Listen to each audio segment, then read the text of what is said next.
성경 말씀 봉독하겠습니다. 봉독할 말씀은 시편 21편 1절에서 9절 말씀입니다.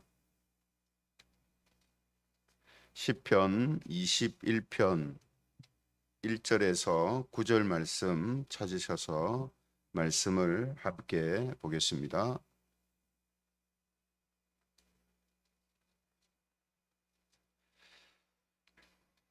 시편 21편 1절에서 13절입니다. 13절 끝절까지 말씀을 제가 봉독하겠습니다. 다윗의 시 인도자를 따라 부르는 노래. 여호와여, 왕이 주의 힘으로 말미암아 기뻐하며 주의 구원으로 말미암아 크게 즐거워하리이다. 그의 마음의 소원을 들어주셨으며 그의 입술의 요구를 거절하지 아니하셨나이다. 주의 아름다운 복으로 그를 영접하시고 순금관을 그의 머리에 씌우셨나이다. 그가 생명을 구하며 주께서 그에게 주셨으니 곧 영원한 장수로소이다. 주의 구원이 그의 영광을 크게 하시고 존귀와 위엄을 그에게 입히시나이다. 그가 영원토록 지극한 복을 받게 하시며 주 앞에서 기쁘고 즐겁게 하시나이다. 그가 영원토록 왕이 여호와를 의지하오니 지존하신 이의 인자함으로 흔들리지 아니하리이다. 왕의 손이 왕의 모든 원수들을 찾아내며 왕의 오른손이 왕을 미워하는 자들을 찾아내리로다. 왕이 노하실 때에 그들을 풀무불 같게 할 것이라. 여호와께서 진노하사 그들을 삼키시리니 불이 그들을 소멸하리로다. 왕이 그들의 후손을 땅에서 멸하며 그들의 자손을 사람 중에서 끊으리로다. 비록 그들이 왕을 해하려 하여 음모를 꾸몄으나 이루지 못하도다. 왕이 그들로 돌아서게 하며 그들의 얼굴을 향하여 활 시위를 당기리로다. 같이 읽겠습니다. 여호와여, 주의 능력으로 높임을 받으소서. 우리가 주의 권능을 노래하고 찬송하게 하소서. 아멘. 오늘 이 시간에는 하나님의 영광의 찬송, 하나님의 영광의 찬송, 이런 제목을 가지고 말씀을 함께 살펴보겠습니다. 시편 21편을 우리가 읽었는데요. 이 시편 21편을 보면은 앞서 우리가 살펴봤던 시편 20편하고 좀 비슷하다라는 그런 느낌을 받게 됩니다. 사실 비슷한 내용이 지금 바탕이 되어 있는 거죠. 그래서 시편 20편에서는 어떤 내용이 나왔습니까? 백성들이 왕을 위해서 기도를 했는데 21편 오늘 본문 1절에서 7절을 보면 백성들의 기도에 응답하셔서 왕을 구원해 주시고 큰 승리를 하게 하신 하나님께 감사의 기도를 드리는 그런 내용이 이제 기록되어 있습니다. 그래서 1절, 오늘 본문 1절, 2절에 보면은 이렇게 말씀을 시작하고 있습니다. 1절, 2절을 보면 여호와여, 왕이 주의 힘으로 말미암아 기뻐하며 주의 구원으로 말미암아 크게 즐거워하리이다. 그의 마음의 소원을 들어주셨으며 그의 입술의 요구를 거절하지 아니하셨나이다. 이렇게 시작을 합니다. 그러니까 앞서 시편 20편에서 보면 백성들이 왕을 위해서 기도한 게 무엇이었습니까? 왕을 구원해 주시고 또 왕의 소원을 들어주시고 또 왕을 이제 그 입술의 요구, 왕의 입술의 요구를 거절하지 말아달라고 그렇게 이제 기도를 했거든요.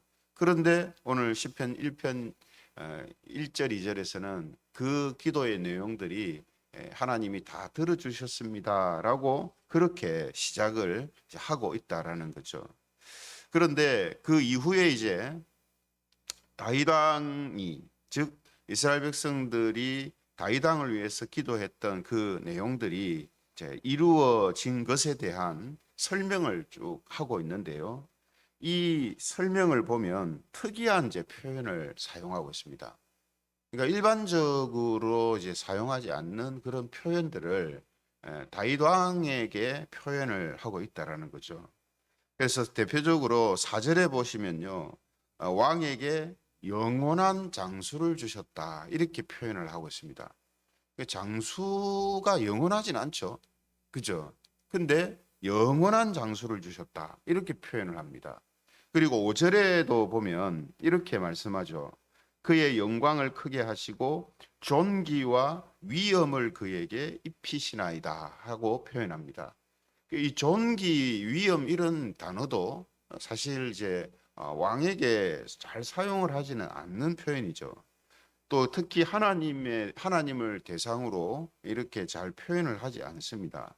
또 6절에도 보면요. 그가 영원토록 지극한 복을 받게 하시며 주 앞에서 기쁘고 즐겁게 하시나이다. 이렇게 말하고 있습니다. 여기에도 영원이라는 또 단어를 사용하죠. 그죠? 그래서 여러분 이런 제 표현들이 사실은 일반적인 것이 아닙니다. 일반적으로 아무리 왕이 이제 대단한 사람이라도 이런 이제 표현들은 일반적인 게 아니거든요. 영원한 장수를 주셨다라든지 존귀와 위엄을 입히셨다라든지 영원토록 지극한 복을 하나님 앞에서 이제 받게 된다든지 이런 표현들은 일반적인 게 아니죠. 또 8절부터 이제 13절까지는 왕의 승리, 왕이 어떻게 승리했는가 하는 그 승리에 대한 설명인데요. 이것도 보면 일반적이지가 않습니다.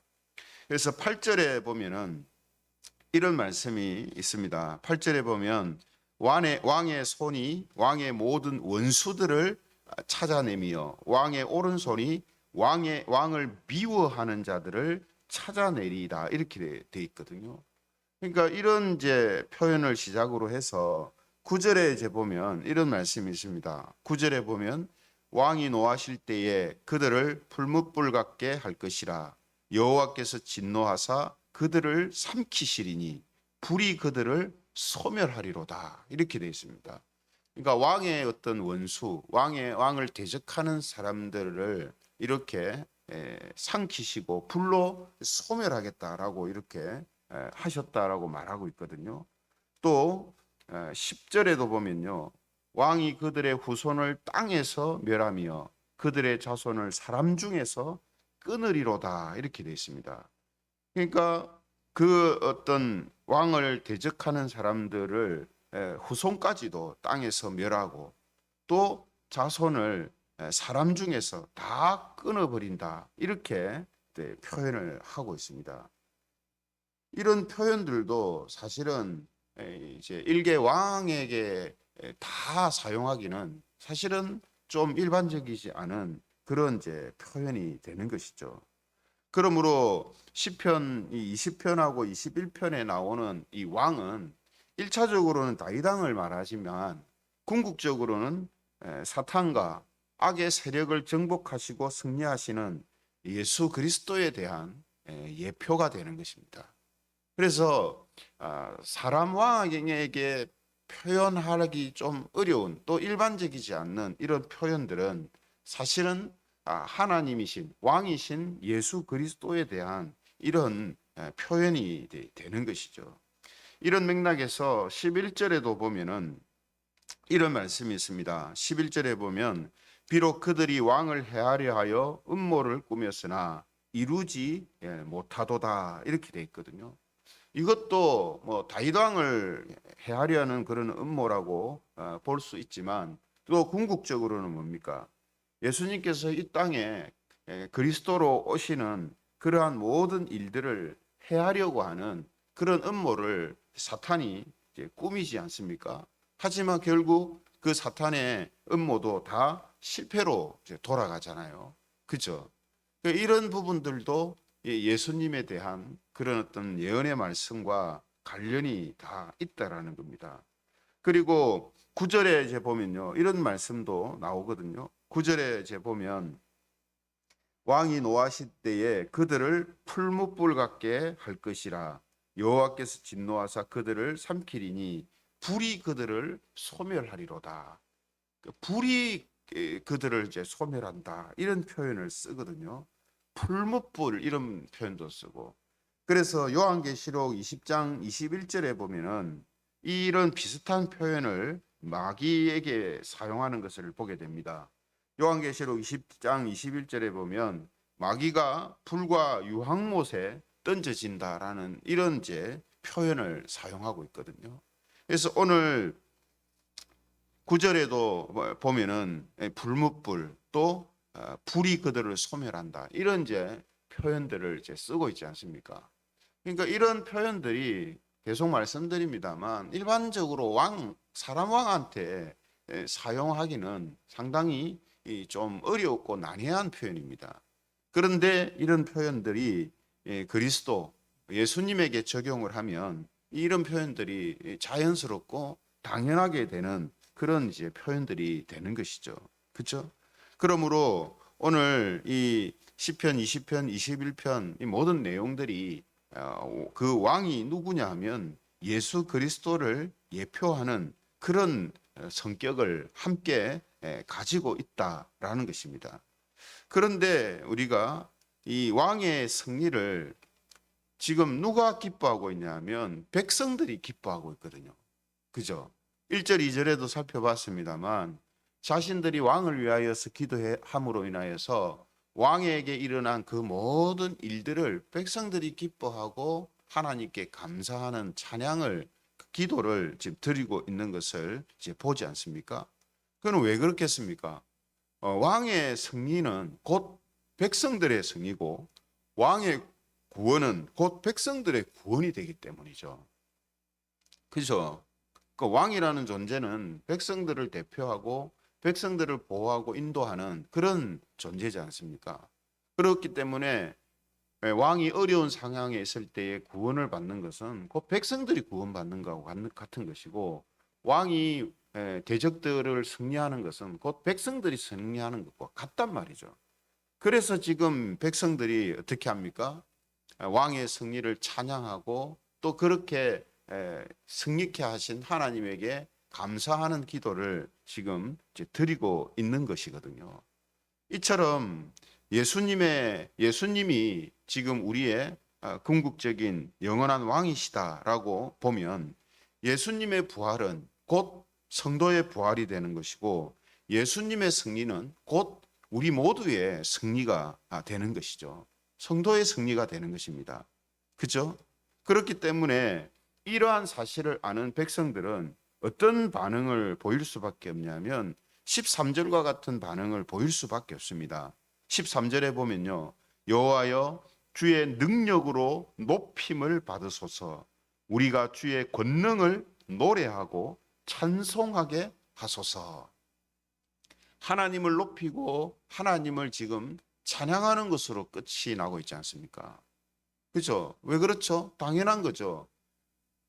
왕의 구원, 왕의 승리가 곧 백성들의 구원이고 백성들의 승리인데 하나님께서 왕이 승리하도록 하시고 구원하셨으니까 당연히 그 모든 영광을 하나님에게 돌리며 하나님을 찬양할 수밖에 없는 겁니다. 그렇죠? 그래서 우리가 예수님을 믿는 성도들이 하나님을 찬양하게 되는 이유가 바로 거기에 있다는 거죠.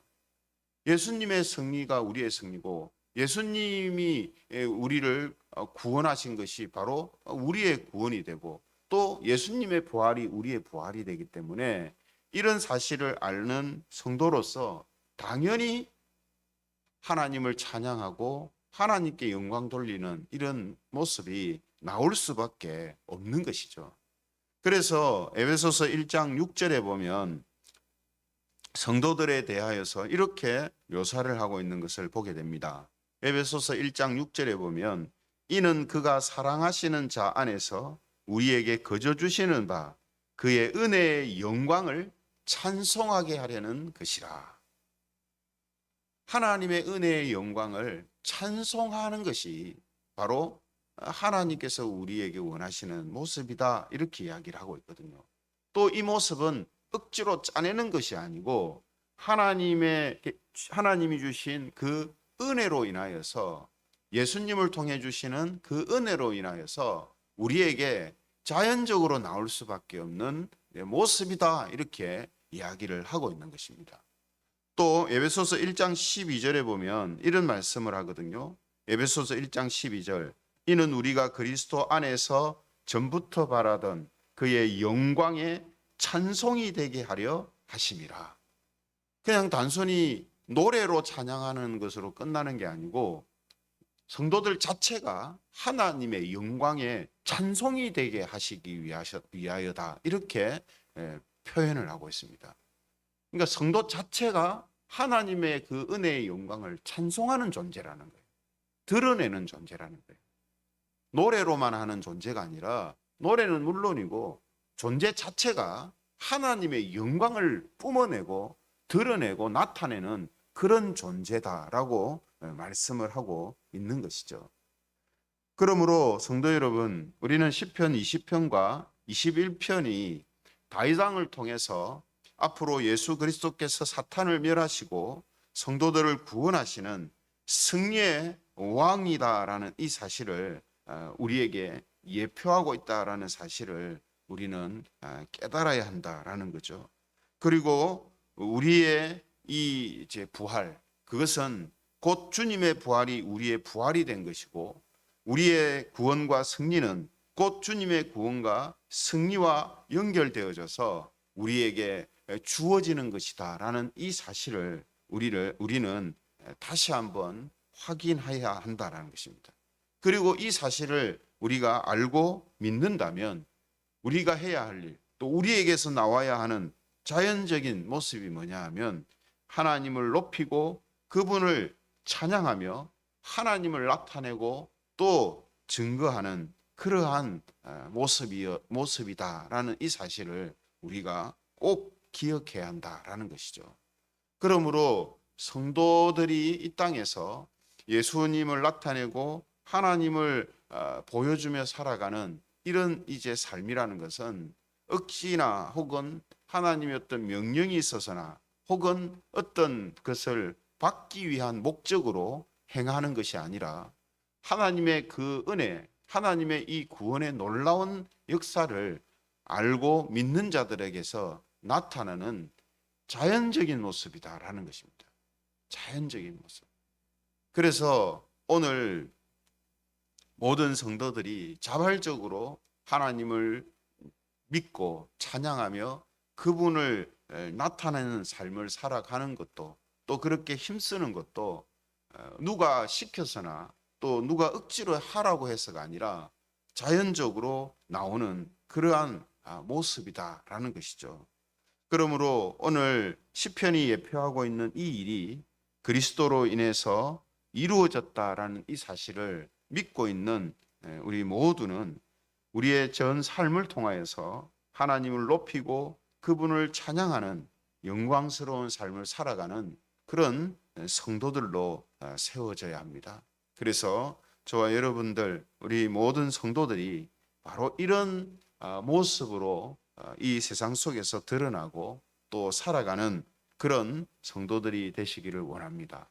오늘도 우리의 삶이 이런 맥락에서 하나님을 높이고 증거하는 찬송 그 자체가 되어서 우리의 존재, 우리의 삶 그 자체가 하나님을 나타내고 증거하는 것, 이것이 바로 하나님의 찬송으로 살아가는 삶이라는 사실을 우리가 꼭 기억하고, 오늘도 그런 찬송이 곳곳에서 들려지고 또 그 찬송이 바로 우리가 되어서 살아가는 그런 사랑하는 성도님들이 되시